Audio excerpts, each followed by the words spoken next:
আসসালামু আলাইকুম everyone, welcome back to my channel. আশা করছি সবার অনেক বেশি ভালো আছেন। আলহামদুলিল্লাহ আমি অনেক ভালো আছি। তো আজকে আমার অ্যানিভার্সারি ব্লগটা আপনাদের সাথে শেয়ার করার জন্য চলে আসলাম।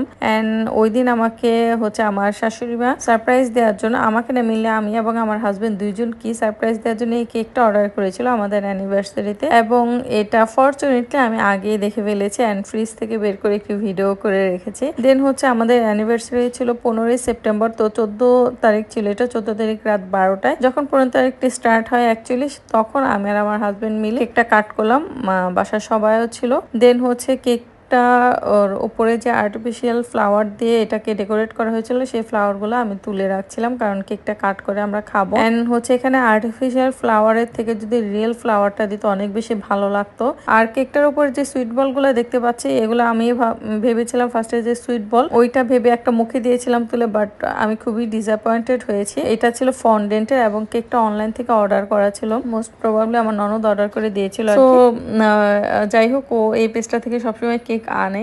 পেজের কেক গুলো মোটামুটি, খুব যে আহামরি ওরকম কোনো কিছু না। তারপর যাই হোক, কেকের টেস্টটা ছিল মোটামুটি ভালোই ছিল। চকলেট ফ্লেভারের ছিল, তবে ডার্ক চকলেটটা একটু বেশি একটু তিতা লাগছিল আর কি। আর একটু সুইটনেসটা থাকলে ভালো লাগতো। তো এখানে কেকটা কাট করে আমি দিচ্ছিলাম।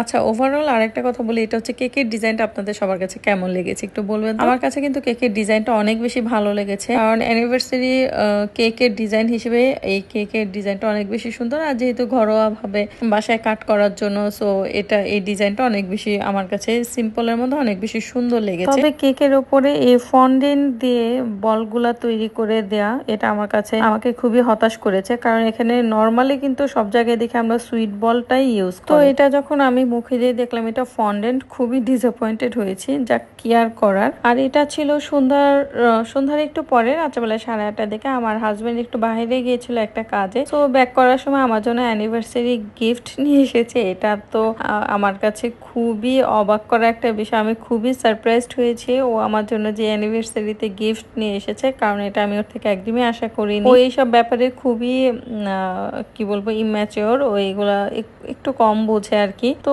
এখানে জুয়েলারি বক্স যদিও আমি দেখতে পাচ্ছিলাম উপরে, বাট তারপর আমি একটু সন্দিহান ছিলাম যে অ্যাকচুয়ালি এটার ভিতরে কি আছে, কারণ এর আগেও আমাকে কসমেটিক্স এর বক্সের মধ্যে আইফোন গিফট করেছিল। তো এখানে আমি বক্সটা ওপেন করে দেখলাম খুবই সুন্দর একটা ব্রাইডাল, এটা ছিল original Pakistani bridal set, jewellery set. তবে এই জুয়েলারি সেটটা অনেক বেশি সুন্দর হওয়া, তো আমি যেহেতু হিজাব পরি, মোটামুটি মধ্যম এজের কাছাকাছি চলে এসেছি।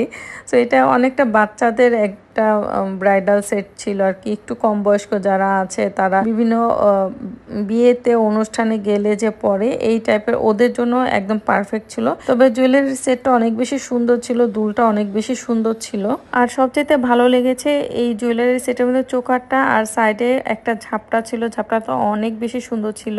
আর এরপর আমি পরদিন, এটা 15 তারিখে, যেদিন মেনলি আমাদের অ্যানিভার্সারি ছিল, সেই দিন আমি ওকে কি গিফট দিব এটা চিন্তা করতে করতে আমি গিয়েছিলাম একটা কাজে বসুন্ধরায়। তো চিন্তা করলাম যে ওর তো দেখা গেছে যে ড্রেস অনেক বেশি আছে, বা কিছুদিন আগে ওর জন্মদিন গেছে, তখনও অনেক গিফট পেয়েছে, পাঞ্জাবি এগুলা। তাই আর ওই টাইপসের কিছু না দিয়ে ওর অন্যান্য যে প্রয়োজনীয় জিনিসগুলো আছে সেগুলাই মিনিসে থেকে কিনেছে। আর কি কি কিনেছে এটা আমি নেক্সট একটা ব্লগে আমি কি গিফট পেয়েছি ওর থেকে এবং ওকে আমি কি গিফট দিয়েছি সবকিছু আপনাদের সবার সাথে শেয়ার করব। আর আমরা অ্যানিভার্সারি যে দিন, সেই দিনটা দুইজনে মিলে কি করেছি সেটাও আপনাদের সাথে শেয়ার করব। তো আজকের মতো ভিডিওতে এখানেই শেষ করছি। আশা করছি সবার ভালো লেগেছে। দেখা হবে নতুন ভিডিওতে। সে পর্যন্ত সবাই ভালো থাকবেন, সুস্থ থাকবেন। আল্লাহ হাফেজ।